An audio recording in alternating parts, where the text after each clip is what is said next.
राजस्थान में जहाँ होता है हम लड़ते हैं जी जान से, चाहे जज हो चाहे पुलिस हो, किसी की परवाह नहीं करते हैं। राजस्थान का बच्चा बच्चा जानता है। और जब हमें मालूम पड़ा कि भानु प्रताप जैसे क्रांतिकारी ईवीएम के लिए आए हैं तो देश में एक आशा जगी है। पर मुझे आश्चर्य इस बात का है कि पूरे देश में 10 साल से जो नाटक हो रहा है ईवीएम का, पर पता नहीं क्यों राजनीतिक पार्टियां इस आंदोलन में आगे आना नहीं चाहती है।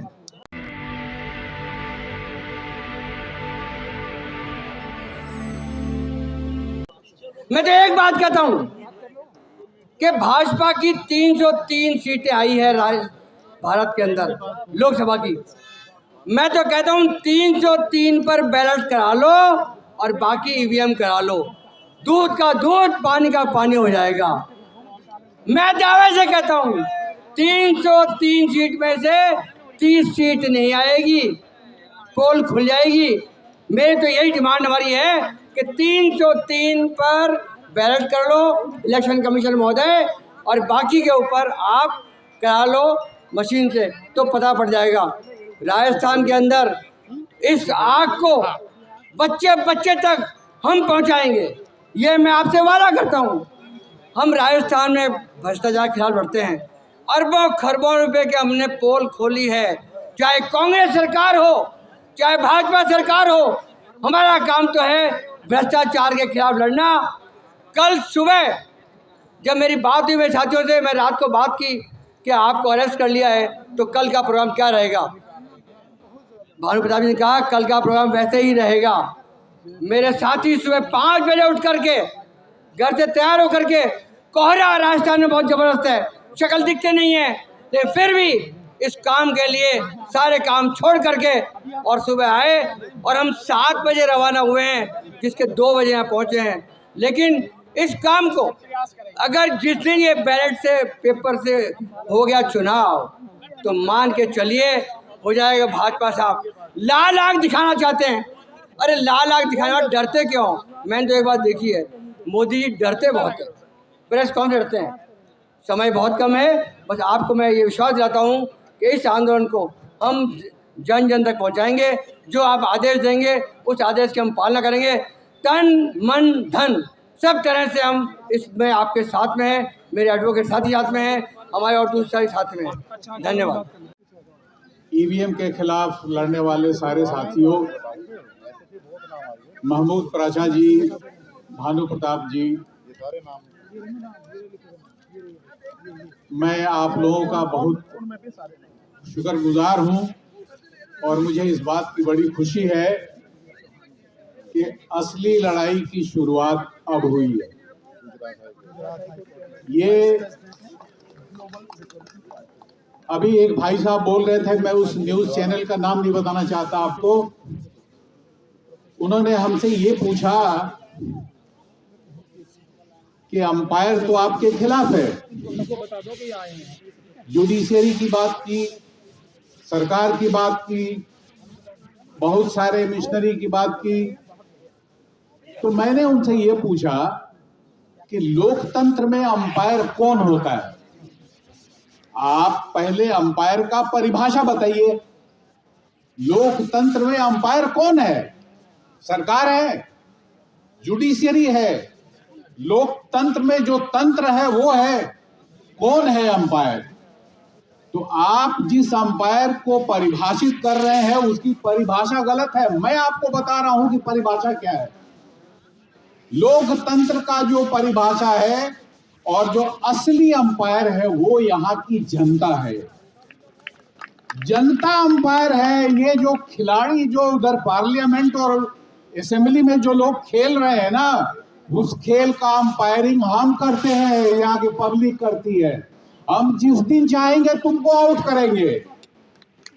ये बात नोट करो। आप किस पार्टी से एफिलिएटेड हैं, आप किस पार्टी से आपका संबंध है, होने दीजिए, इससे कोई फर्क नहीं पड़ता है। फर्क इससे पड़ता है कि हमारी आजादी की गारंटी क्या है, हमारे आजादी की जमानत क्या है। आप वीवीपैट की बात कर रहे हैं, आप कभी कुछ बात कर रहे हैं, आप माइक्रो प्रोसेसर की बात कर रहे हैं, भाई एक लाइन बोलो, एक लाइन बैलेट पेपर बोलो, बैलेट पेपर। हटाओ ये सब ड्रामा, ये ड्रामा नहीं चलेगा। तुम वीवीपैट की बात करना बंद करो। हम चाहते हैं, हम मालिक हैं इस देश के, हम चाहते हैं कि यहाँ बैलेट पेपर से ही चुनाव हो, और ये हम यहाँ के मालिक हैं भाई, इस देश के मालिक हैं हम।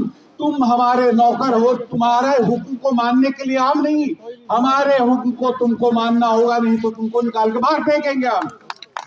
भाइयों, बहुत तरीके से लोग आपको समझाने की कोशिश करेंगे, वीवीपैट देखो, ये माइक्रो प्रोसेसर देखो, ये देखो, वो इधर नहीं हो रहा है, ये गारंटी होगा। कोई गारंटी नहीं है। लोकतंत्र की सिर्फ एक गारंटी है, हमारा फंडामेंटल राइट, हमारा कॉन्स्टिट्यूशन। अगर इस पे आघात हुआ, हम किसी को नहीं छोड़ेंगे। आप इस बात को नोट कर लीजिए। ये जितने हमले हो रहे हैं, कोई पीछे से कर रहा, कोई अगल से कर रहा, कोई बगल से कर रहा, ये हमले हम देख रहे हैं, और लोगों की खामोशी भी देख रहे हैं। हम इस चीज को नोटिस कर रहे हैं, कौन क्या कर रहा है, कौन कितना खेल रहा है, ये सब पे नजर है हमारी, और हम किसी को छोड़ेंगे नहीं। मैं आपको बताता हूं, ये पब्लिक है, बहुत जानती है, बहुत पहचानती है। तुम इनको बेवकूफ मत समझो, मूर्ख नहीं है हम। तुम्हारे खेल को बहुत पहले समझ लिया था। हमने तो थोड़ा सब्र किया, थोड़ा इंतजार किया कि अभी से भी तुम संभल जाओ, सुधर जाओ, लेकिन मुझे पता है कि तुम लोग सुधरने वाले नहीं हो। हम तुमको सुधारेंगे, यहाँ की पब्लिक तुमको सुधारेगी। नंगे पांव लोगों ने 1947 में अंग्रेजों को मार के भगाया था। आज तो हमारे पास कॉन्स्टिट्यूशन जैसा हथियार है। अब तुम हमारे सामने कैसे टिकोगे भाई? तुम्हारे बस की बात नहीं है, तुम नहीं रुक सकते हमारे सामने। हम तुमको उखाड़ के फेंक देंगे। ये वादा लेने आए हैं आज इधर, और यहाँ जितने लोग आए हैं हर जिले से, आप एक बात मान के चलिए। मैं आपको एक एग्जाम्पल देना चाहता हूँ। जब अमेरिका अफगानिस्तान में आया, तो उसने वहाँ के लोगों से कहा कि तुम मेरी बात मान लो, नहीं तो ये जमीन हम तुम्हारे लिए तंग कर देंगे। तो उस लीडर ने ये कहा कि हमने तो ये सुना था कि अल्लाह का बनाया हुआ ये जमीन बड़ा वसी है, बहुत फैला हुआ है। वो तो कहता है कि तुम जहां मर्जी वहां रह लो, तुम कहते हो हमारी जमीन तंग कर देंगे। यही देखना है कि तुम जमीन तंग करते हो, कि ये जमीन हम तुमको तंग करके दिखाएंगे, तुमको यहाँ से निकाल के भगाएंगे। और 20 साल तक लड़ने के बाद 3 बजे रात को अमेरिका अपने फोर्स के साथ बुज़दिल की तरह से रात को निकल गया, मार के भगाया। ये होती है ये जज्बा होता है। इस लड़ाई को लड़ने के लिए जज्बे की जरूरत है। आज हमास एक छोटा सा ग्रुप, दुनिया का इतना बड़ा पावरफुल, ये मोसाद, वो इसराइल, ये अमेरिका, वो यूरोप, ये नाटो, दुनिया जहान, सबको नाच नचा के रख दिया छोटे से ग्रुप ने। आप 140 करोड़ भाई, आपको ये चंद लोग कैसे नचा सकते हैं? मुझको ये समझ में नहीं आ रहा है। आप अपने को पहचानो, अपनी ताकत को पहचानो, और इन बहरूपियों को आप निकाल के बाहर फेंको। या तो तुम हमारे सामने इस बात का लिखित वादा दो कि हम बैलेट पेपर से चुनाव कराएंगे, नहीं तो हम यहाँ से ऐलान करते हैं कि चुनाव हम नहीं होने देंगे, मशीन से चुनाव नहीं होने देंगे। ये लिख लो, चाहे इस बात के लिए फांसी पे चढ़ना पड़ा चढ़ेंगे, लेकिन आने वाली नस्लों के भविष्य को सुरक्षित करेंगे, उनके मुस्तकबिल को इंश्योर करेंगे। ये लिख लो, ये नहीं होने वाला है। ये तुम्हारे बस का रोग नहीं है। हम तुमको सिर्फ चेतावनी देने के लिए आए हैं। ये सिर्फ शुरुआत है। मुझे नहीं पता यहाँ किस किस राज्य से लोग आए हुए हैं भाई, लेकिन जो भी आया है, जिस डिस्ट्रिक्ट से आया है, मैं आपको बताता हूं कि बिहार इस लड़ाई में अग्रणी रोल अदा करेगा। ये हर जिले में इस तरह का एहतजाज, इस तरह की मुखालफत, इस तरह की लड़ाई हम खड़ा करके दिखाएंगे आपको। आप जिस स्टेट से ताल्लुक रखते हैं, बगैर किसी लालच के, बगैर किसी भय के, आप अपनी आजादी की सुरक्षा के लिए, अपने आने वाले नस्लों के मुस्तकबिल के लिए ईमानदारी से खड़े हो तन मन धन से लड़ी है। ये लड़ाई आजादी की लड़ाई और गुलामी की लड़ाई है। ये फैसला आपको करना होगा कि आप आजाद रहना चाहते हैं या गुलामी की जिंदगी चाहते हैं। बस इन्हीं शब्दों के साथ मैं अपनी बात खत्म करूंगा। बहुत बहुत शुक्रिया। इंकलाब! हम लोग जंतर मंतर के इस प्रांगण में ईवीएम का विरोध करने के लिए इकट्ठे हुए हैं।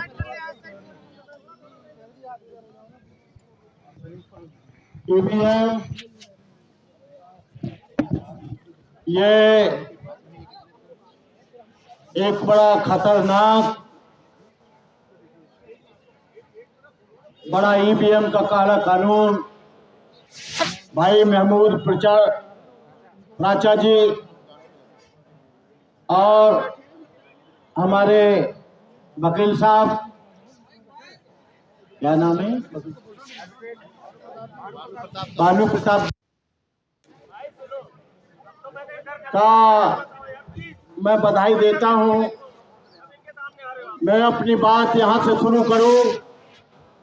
समय बहुत कम है, वक्ता बहुत ज्यादा है। वक्त जिहाद है सबे रक्स का नहीं, वक्त जिहाद है सबे रक्स का नहीं, हो खून का कतरा किसी के अस का नहीं, बुलावा सरफरोशों का हुआ आज फिर है मैदान जानदारों का मर्जे इसका नहीं। ये लड़ाई जमहूरियत की है, ये लड़ाई लोकतंत्र की है, ये लड़ाई देश बचाओ की है, ये देश को खजाने को बचाने की है। ये देश की लड़ाई, इस देश में जो जुल्म होता है, ये लोग बीजेपी के लोग, ये लोग ईवीएम के माध्यम से 2 बार सत्ता में आ गए। आपको मालूम है इन्होंने रिजर्व बैंक का खाली खजाना कर दिया, 265 टन सोना गिरवी रख दिया। इन्होंने रेल बेच दी, भेल बेच दिया, तेल बेच दिया, डीआरडीओ बेच दिया और यही नहीं LIC बेच दी। बैंकों का निजीकरण हो रहा है। जब ये निजीकरण होगा, यहाँ किसान परेशान है। यदि ईवीएम नहीं होता तो आज किसान परेशान नहीं होता। ईवीएम नहीं होता तो शिक्षा संस्थानों में शोषण नहीं होता।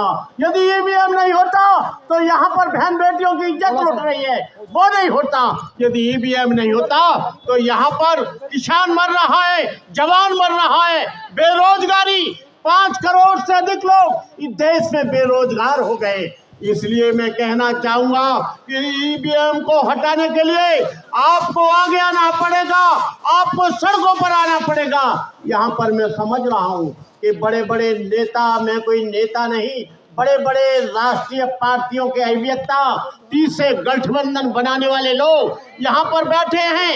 यदि ये लोग 100 लोग लाते तो आज यहाँ पर जो 150 करोड़ का देश है, कम से कम 50,000 लोग तो होने चाहिए थे। लेकिन इसमें गलती इनकी नहीं है, इसमें गलती हमारी है। मैं कोई यहाँ पर नेता बनने के लिए नहीं आया, मैं कोई यहाँ भाषण देने के लिए नहीं आया, मैं यहाँ पर कोई इलेक्शन लड़ने के लिए नहीं आया।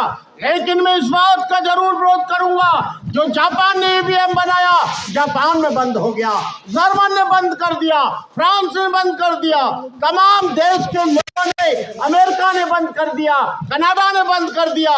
लेकिन ये बेईमान लोग इस ईवीएम के माध्यम से, यही ईवीएम हुआ आया तो उसकी वजह से हिंदू राष्ट्र की आवाज तेज हो गई। यदि ईवीएम आया तो यहाँ पर तमाम आवाजें, आज मखलूक लोग यहाँ पर आवाज उठा रहे हैं। आज यहाँ पर हिंदू राष्ट्र बनाने की बात हो रही है।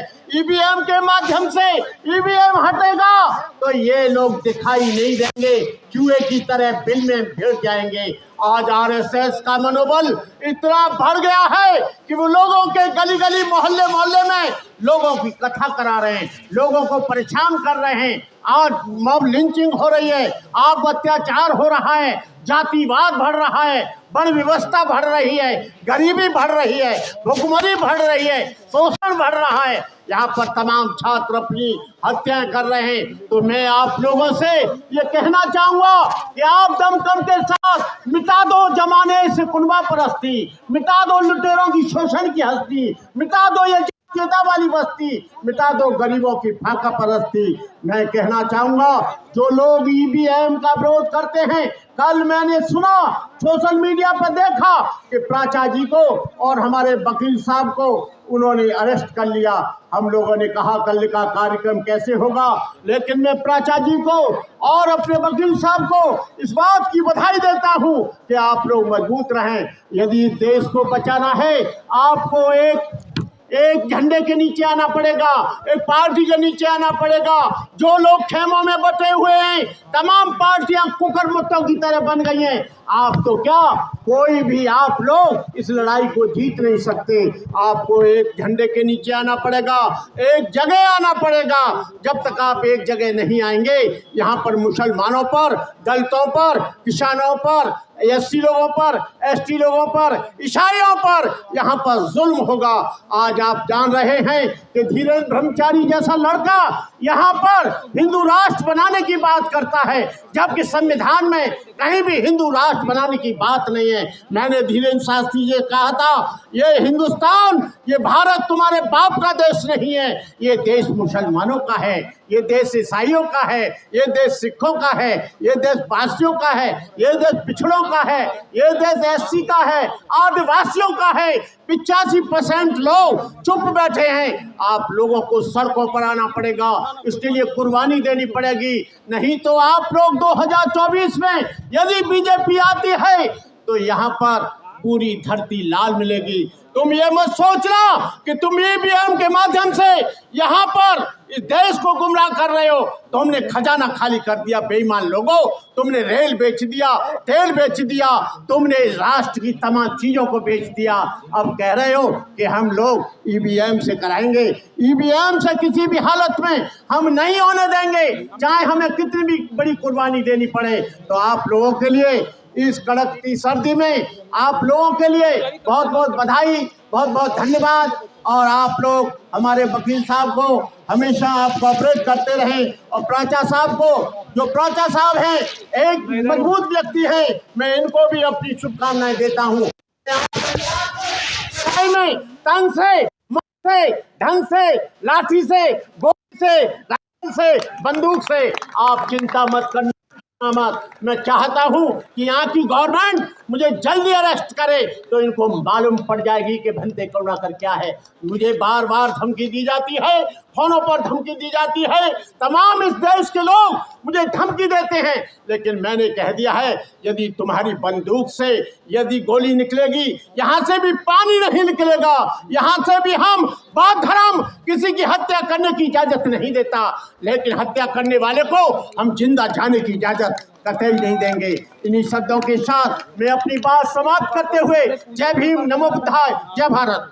इश्यूज में बात करेंगे। पहले इश्यूज में अभी जब हम डिस्कस हो रहा है ईवीएम के बारे में, ये ईवीएम मैनिपुलेशन हो सकता है एंड दिस ईवीएम ये पूरा एडवांस कंट्रीज में, अब यूरोप पे और बाकी मोर एडवांस कंट्रीज में अभी ईवीएम का चालू नहीं हुआ है, क्योंकि ये कोई भी पावर इसको मैनिपुलेट करके बैलेट को चेंज कर सकता है। इसीलिए आपको ये बैलेट का पुराना वाला बैलेट सिस्टम है वो लेकर आना है। ये सिर्फ जनता और डेमोक्रेसी को बचाने के लिए ओनली उपाय है। This is the only way that you can actually give your vote through ballot vote. This is in principle level पे इसको काबू रखना है, और ये ईवीएम को हटाना सभी प्रजा का एक रिस्पॉन्सिबिलिटी है। ये बात कहते हुए मैं आप लोगों से कुछ 2 मिनट लेना चाहता हूँ। हम आप लोगों ने सुना होगा पिछले 8 महीने से मणिपुर में दंगाई चल रहा है, और मणिपुर में अभी तक ये दंगाई को रोकने के लिए कोशिश दिल्ली ने नहीं किया है, गवर्नमेंट ऑफ इंडिया ने नहीं किया है। अभी तक मणिपुर में 50,000 आर्म फोर्सेस वहीं पे है, फिर भी वो देखते रहते हैं, और 2 कम्युनिटी की लड़ाई पे अभी तक 8 महीने लड़ाई हो रहा है। चाहता तो वो 1 हफ्ता के अंदर में बंद कर सकता है। गुजरात में 8 दिन के अंदर पे वो दंगाई खत्म कर सकता है, मगर मणिपुर में क्यों नहीं हो रहा है? इसका मतलब यूपी में बाकी के एरिया पे हिंदू और मुस्लिम के नाम पे लड़ाई करवा रहे हैं, और नॉर्थ ईस्ट में इतने कम्युनिटी के नाम पे ये लड़ाई चलते रहे। ये आम मिलिटेंट लोगों को उन लोगों ने रोकने की कोशिश नहीं की, इसलिए अभी तक लड़ाई चल रहा है। मैं कुकी और मीठे की तरफ से, कम्युनिटी की तरफ से रिप्रेजेंट करके बोलना चाहता हूं कि ये एक कम्युनिटी का जो पहले से प्यार से रहते हैं, प्यार से अपने आप को को एग्जिस्टेंस रहते हैं, उसको काबू रखना है। India is a multi diversity country, multi religious country है।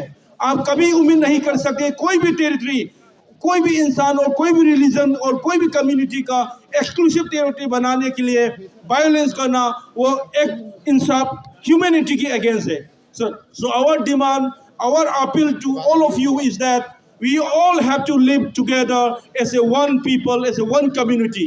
Any community or any politics which is against the coexistence or which is against the living together, वो हम उसके खिलाफ पे रहना है। इसको पीस को लाने के लिए आप लोगों का सहयोग चाहिए। आप लोगों की इसमें बात की है, क्योंकि ये मणिपुर बाढ़ के अंदर में है।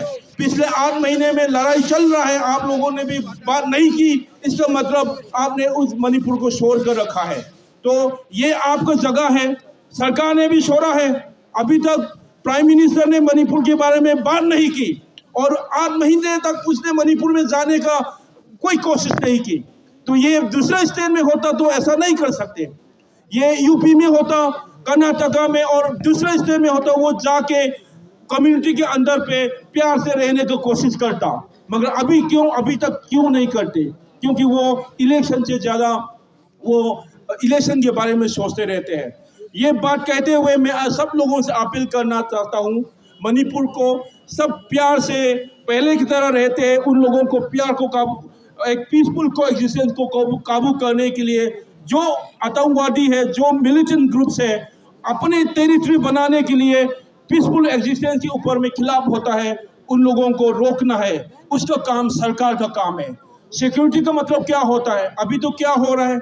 All establishments have completely collapsed, community are defending themselves with taking up arms. ये इंडिया की तरफ पे हो रहा है। आपने युगांडा का और बोस्निया का कहानी सुनाते होंगे, मगर मणिपुर में ये चल रहा है। मेरा सिर्फ अपील ये है कि हम मणिपुर में पीस आना है और लास्ट बार ये ईवीएम को हटाना है। ईवीएम को हटाना है और हमारा बैलेट बॉक्स का अभी ये चर्चा है, अभी हमारा संगठन ने किया है, उसको और मजबूत करना है। इसको मजबूत करने के लिए हमारा तरफ से वो जो भी सपोर्ट देना है, हम सपोर्ट देने के लिए तैयार है। इनकलाब मतदान के दौरान और 3 दिसंबर को जब एक वकील साहब ने जाके चीफ जस्टिस का दरवाजा खटखटा के कहा कि ये 15,000 कंप्लेंट तो ऑनलाइन दिख रही हैं, कोई कार्रवाई नहीं इलेक्शन कमीशन ने की, कोई जांच नहीं की, तो रिजल्ट डिक्लेयर नहीं होना चाहिए। मैं लिख के यहाँ पे दे रहा हूँ अर्जी अपनी। चीफ जस्टिस ने कहा कि आप पिटिशन फाइल कर दो। अब पिटिशन फाइल करने में तो टाइम लग ही जाता है। अब कहते हैं रिजल्ट आ गया। रिजल्ट क्यों नहीं रोका गया? इलेक्शन कमीशन क्यों नहीं अपॉइंटमेंट दे रहा है? इलेक्शन कमीशन की नीयत क्या है? इलेक्शन कमीशन क्या निष्पक्ष है? जो संविधान में उसका कर्तव्य दिखाया गया है कि आपको फ्री एंड फेयर और ट्रांसपेरेंट इलेक्शन कराना है, पारदर्शिता होनी चाहिए। कहाँ है पारदर्शिता? मुझे विश्वास नहीं कि मेरा वोट कहाँ जा रहा है। इलेक्शन कमीशन चाहता है कि वो जहाँ मर्जी उसकी हो वहाँ जाए वोट। नहीं, इलेक्शन कमीशन की मर्जी नहीं, सत्ता की मर्जी नहीं, मेरी मर्जी होनी चाहिए मेरे वोट में। जो मुझे विश्वास नहीं हो रहा है, एक नागरिक के तौर पे मैं डिमांड करती हूँ कि ये ईवीएम मशीन तुरंत हटा के एक पारदर्शक तरीके से, जैसे बैलेट पेपर पे होता है, वहाँ पे चाहे बूथ कैप्चरिंग हो, कम से कम दिखाई तो देता है। तब हम मांग सकते हैं कि आप रीपोल कराओ। लेकिन ईवीएम में तो पता ही नहीं चलता है मशीन के अंदर क्या सॉफ्टवेयर डाल दिया।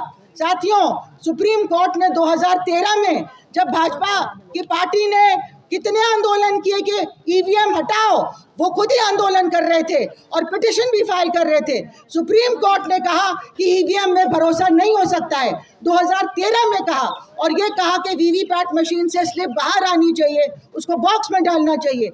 आज तक वो स्लिप बाहर नहीं आई, आज तक वो स्लिप बॉक्स में नहीं डाली गई, और हमें शक होता है अगर बाहर भी आई और गलत जगह जा रही है तो कौन हमारी सुनवाई करेगा? कि कौन हमको लिख के देगा कि आपकी इस पे कार्रवाई होगी?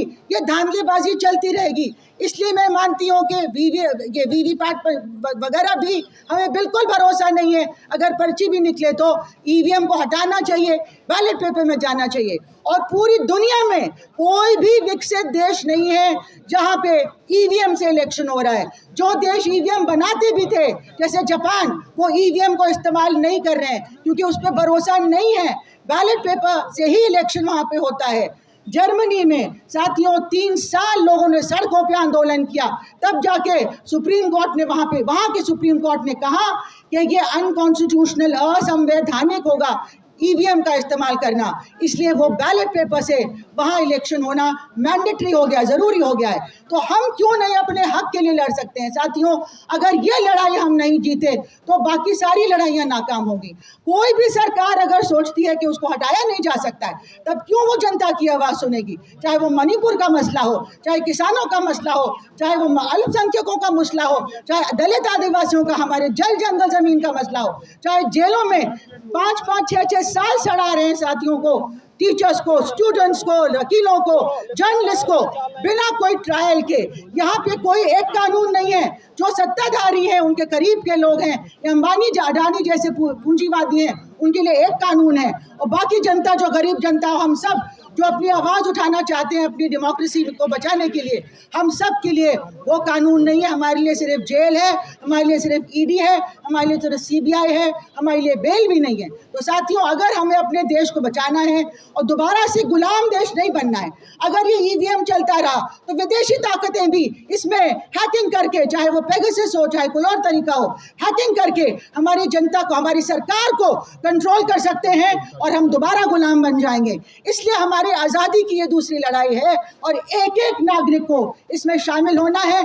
इस लड़ाई से ज़्यादा ज़रूरी कोई लड़ाई नहीं है। विपक्ष को अकल आई लेकिन देर में आई, और अब भी वो कह रहे हैं, मिलके इंडिया कह रही है कि वीवीपैट की स्लिप बाहर निकलेगी और डब्बे में डाला जाएगा। हम उससे सेटिस्फाइड नहीं हैं। हम कहते हैं कि कम से कम उतना हो, लेकिन बेस्ट ये होगा हमारे लिए कि आप बैलेट पेपर छापने में कितना टाइम लगता है, बैलेट पेपर से ही इलेक्शन होना चाहिए। तभी हमें विश्वास होगा कि हमारा वोट जहां हम चाहते थे वहीं गया है, हमारा वोट चोरी नहीं किया गया है। इसी के साथ मैं अपनी बात खत्म करती हूँ। आप सबको दोबारा से बधाई और इनकलाब।